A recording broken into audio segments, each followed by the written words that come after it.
ნარჩენების გადამუშავების საერთაშორისო დღეს ქალაქ თბილისის მეორასე საჯარო სკოლა თემატური ღონისძიებით გამოეხმაურა, რომელსაც ნარჩენები და დანარჩენები უწოდა. სპეციალური საგანმანათლებლო საჭიროების მქონე მოსწავლეებმა, პედაგოგებთან და სხვა სკოლების მოსწავლეებთან ერთად გარემოს სხვადასხვა ნარჩენისგან ნახატები, აქსესუარები და დეკორატიული ნივთები შექმნეს.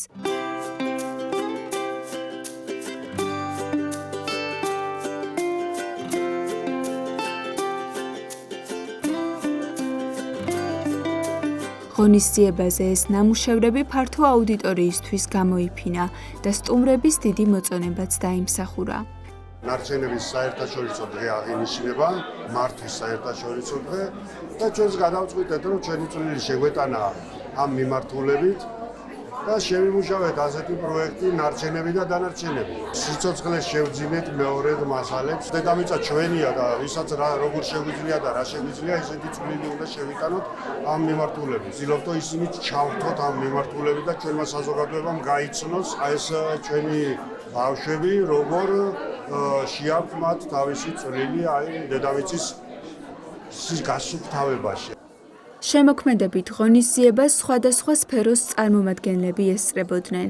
როგორც ორგანიზატორებმა აღნიშნეს, ამ აქტივობით მეორასე საჯარო სკოლის მოსწავლეებმა საზოგადოებას გარემოს დაბინძურებისგან გამოწვეული პრობლემების გაცნობიერებისკენ და თანამედროვე მიდგომების დამკვიდრებისკენ მოუწოდეს. ძალიან მნიშვნელოვანი აქტივობა არის დღესაც ჩვენ აქ ვიხილეთ. ეს არის სკოლა-პანსიონი, რომელიც გლანის რაიონში მდებარეობს.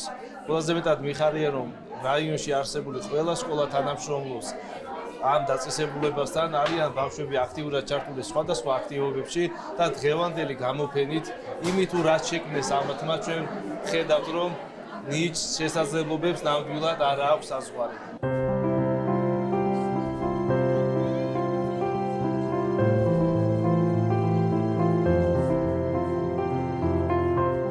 ქალაქ თბილისის მეორასე საჯარო სკოლა წარმოადგენს რესურს სკოლას და მისი სასწავლო-სააღმზრდელო საქმიანობა მიმართულია მოსწავლეების კოგნიტური, აკადემიური, სოციალური და ადაპტური უნარების განვითარებაზე. ღონისძიების მიზანსაც სწორედ ეს წარმოადგენდა. სპეციალური საგანმანათლებლო საჭიროების მქონე მოსწავლეების სოციუმში ინტეგრაციისა და სოციალიზაციის ხელშეწყობა.